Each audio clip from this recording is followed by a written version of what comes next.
இந்த எபிசோடில் எங்கள் லவ்வோட அடுத்த கட்டம் எப்படி இருந்துச்சு அப்படின்னு பார்த்துடலாம். அன்றைக்கி ஒரு நாள் நான் அவங்க அம்மா அந்த பொண்ணு எல்லாம் சேர்ந்து தாயம் விளாண்டுருந்தோம். அப்போ அந்த பொண்ணு சொன்னாங்க, இந்த மாதிரி பைக்கில் ஸ்பீடாக போகணுன்னு ஆசையாக இருக்குது, அப்புறமேட்டு ஊர் சுற்றணும்னு ஆசையாக இருக்குது, எனக்கு அழகாது குத்துன்னு ஆசையாக இருக்குது, மூக்குத்தி குத்துன்னு ஆசையாக இருக்குது அப்படின்னாங்க. எனக்கு அதை கேட்டு ஓகே, ஃபஸ்ட் டைம் என்கிட்ட இதை ஆசைப்பட்டு கேட்டாங்க. இதெல்லாம் நம்பிட்டு சரி ஓகேங்க அப்படின்னு சொல்லிட்டு நான் அடுத்த நாள் அண்ணாவோட கார் இருந்துச்சு, அதை எடுத்துகிட்டு வந்துட்டேன். ஏன்னா அவன் வந்து பைக்கில் தான் ஊர் சுற்றலாம் ஆசைப்பட்டாங்க, பட் நான் வந்து கார்லேயே ஊர் சுற்றலாம் அப்படின்ட்டு கார் கொண்டு வந்துட்டேன். ஏன்னா நான் எப்பவுமே ஒன்று ஆசைப்பட்டு கேட்டால் அதுக்கு மேலே தான் நான் நிறைவேற்றுவேன். அந்த மாதிரி கேரக்டர் நான். அன்றைக்கி ஒரு நாள் நான் போகிறோம், காஃபி டே போயிட்டு காஃபி சாப்பிட்டு காரில் அப்படியே ஊர்லாம் சுற்றிட்டு அதுக்கப்புறமேட்டு சேலம் ரசிகாஸில் ஒரு லஞ்சு அதை முடிச்சுட்டு அப்படியே ஒரு கடைக்கு போயிட்டு அவங்களுக்கு தோடு மூக்குத்தி எல்லாம் வாங்கிட்டு, ஸோ அவங்களுக்கு ஏற்ற மாதிரி அவங்களுக்கு என்னென்ன பிடிக்குதோ அதெல்லாம் வாங்கி கொடுத்துட்டு, அதோட பக்கத்துலேயே ஒரு சின்ன தோடு ஊற்றுற கடை இருந்துச்சு, அங்கே போயிட்டு அவங்களுக்கு தோடு ஊற்றுறாங்க, அதாவது அலக்காது குத்துறாங்க. எனக்கா ஒரு ஆர்வம், அலக்காது எப்படி குத்துவாங்க எனக்கு தெரில. ஸோ வந்து கிட்ட நின்று அவங்கள பார்க்குறேன். ஃபஸ்ட் டைம் அவங்க வந்து அலக்காது குத்தும்போது அது ஒரு ஊசியில் வச்சு குத்துறாங்க. அது குத்தும்போது அவங்களோட எனக்கு தான் அதிகமாக விழுச்சு, ஏன்னா அவ்வளோ கொஞ்சம் ஷார்ப்பாக இருந்துச்சு. இப்படி வச்சு ஒரு ஆள் தடுத்தாங்க, அது அவங்க வேறு மாதிரி ரியாக்ஷன் கொடுத்தாங்க. அதை பார்த்து என்னையே கஷ்டமாகி போச்சு.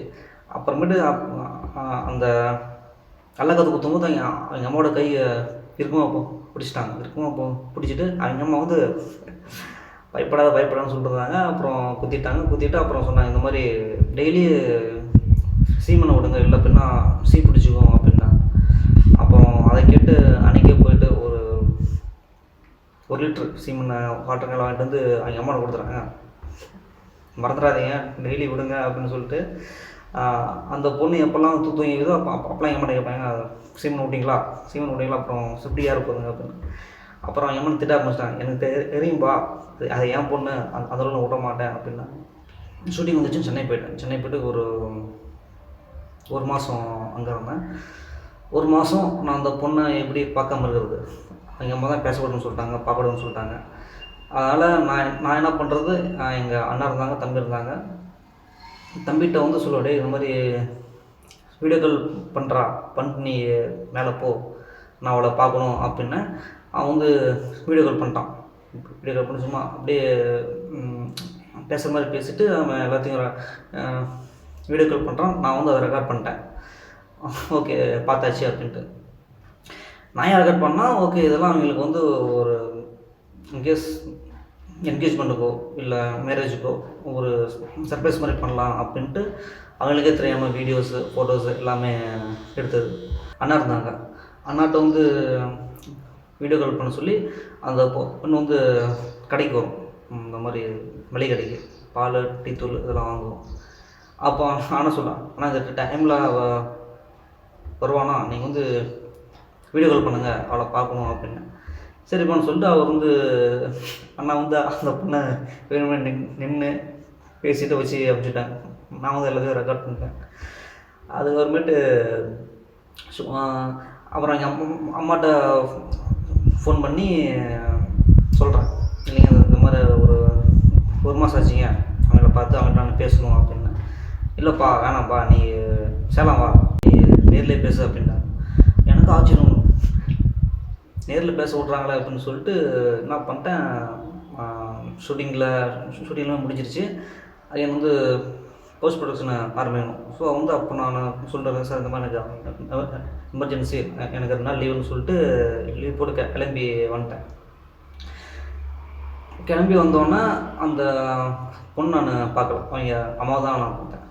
ஏன்னா எப்போ ஊருக்கு வந்தாலும் நான் ஃபஸ்ட்டு அவங்க அம்மா தான் பார்ப்பேன். அவங்க அம்மா வந்து ஒரு துணிக்கடையில் வேலை பண்ணாங்க. அங்கே போயிட்டு அவங்கள பார்த்துட்டு பேசிவிட்டு அதுக்கு அடுத்து தான் இங்கே வீட்டுக்கு வருவேன். எப்படின்னா அவங்க அம்மா மேலே ஒரு அளவு கடந்த ஒரு மரியாதை, அப்புறம் ஒரு பாசமே சொல்லலாம். ஏன்னா சொந்தக்காரங்களே என் நம்பி யாரும் பொண்ணு தரல. ஆனால் இவங்க யாருன்னே தெரியல, என்னை நம்பி பொண்ணு தரணும்னு சொன்னாங்கன்னா ஃபஸ்ட்டு அவங்க அம்மாவுக்கு தான் ப்ரிஃபரன்ஸ் கொடுப்பேன். வீட்டுக்கு வந்தால் அவங்க கிட்டத்தட்ட ஒரு மாதம் இருக்கும் கேப்பு. அந்த ஒரு மாதத்தில் நீ பார்க்காம வந்துட்டு இப்போ நீ பார்த்தோன்னே அதிர்ச்சி ஆவாங்க, என்கிட்ட பேசுவாங்க அப்படின்னு நினச்சேன். அவங்க பார்த்துட்டு சிம்பிளாக போயிட்டு சிம்பிளாக வந்துட்டாங்க. என்னடா இது எதிர்பார்த்து எதுவுமே நடக்கலன்னு சொல்லிட்டு அப்புறம் அவங்க அம்மாக்கிட்ட சொல்லி அடுத்த நாள் நாங்கள் பிளான் பண்ணுறோம், எங்கேயாச்சும் வெளியே போய் ஊர் சுற்றலாம் அப்படின்ட்டு. அப்புறமேட்டு இந்த முறை நான், அவங்க அம்மா, அவங்க பையன், அவங்க பொண்ணு, நான், அவங்க அம்மா ஒரு பைக்கில், அவங்களோட அண்ணாவும் அந்த பொண்ணும் இன்னொரு பைக்கில் போயிட்டு அப்படியே ரெஸ்கஸ் போயிட்டு அப்படியே லஞ்ச் சாப்பிட்டு அப்புறம் அதுக்கப்புறமேட்டு பக்கத்தில் ஒரு ஜூஸ் மால் இருந்துச்சு, ஜூஸ் மால் போயிட்டு ஜூஸ் குடிச்சிட்டு அப்புறம் அவங்க வந்து ஆனால் அங்கே ஒரு கேக் அவங்க ஆர்டர் பண்ணாங்க. சம்திங் ரெட் வெல்வெட் சொல்லிட்டு ஒரு கேக் இருந்துச்சு, அதை ஆர்டர் பண்ணாங்க.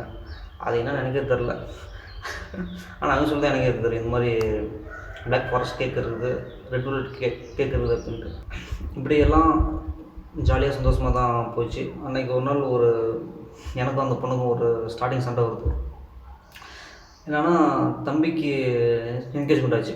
ஸோ நான், அவங்க அம்மா, அந்த பொண்ணு, அப்பா எல்லாமே போகிறோம். போயிட்டு ஒரு பையன் க்யூட்டாக இருந்தான். ஸோ அவங்களுக்கு தான் அந்த ஒரு ஹேபிட் இருக்குமே, சைட் அடிக்கிறது. இந்த பொண்ணு அந்த பையனை பார்க்கும். இப்போது அந்த பையன் இந்த பொண்ணை பார்க்க ஆரம்பிச்சிட்டான். அந்த பையனுக்கு என்ன தோணிக்குதுன்னா, ஓகே என்ன தான் பார்க்குது அப்படின்னு நினச்சிட்டு அந்த பொண்ணு எங்கெல்லாம் போதோ அங்கெல்லாம் வரோம். அதுக்கு ஒருமேட்டு ஃபங்க்ஷன்லாம் முடிஞ்சிருச்சு.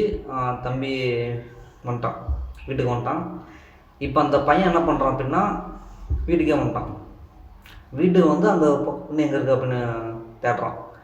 இதை பார்த்து எனக்கு செம்ம கோவமாகி போச்சு. பிடிச்சிட்டு அவங்க அம்மாவை பிடிச்சி திட்டுறேன். இதுக்கு அவங்க அம்மா சப்போர்ட்டு, இப்போ இதெல்லாம் ஒரு சின்ன விஷயம்ப்பா, இதுக்கு ஏன்பா இவ்வளோ கோவமாக வரும் அப்படின்ட்டு. இல்லைங்க, இது வந்து ஒருத்தனை ஏமாத்துற மாதிரி இருக்குதுங்க. அவன் பாருங்க, அவன் வந்து நேற்றுக்கும் வரான், இன்றைக்கும் வரான், இது தேவையில்லாத வேலைங்க இதெல்லாம் அப்படின்னா.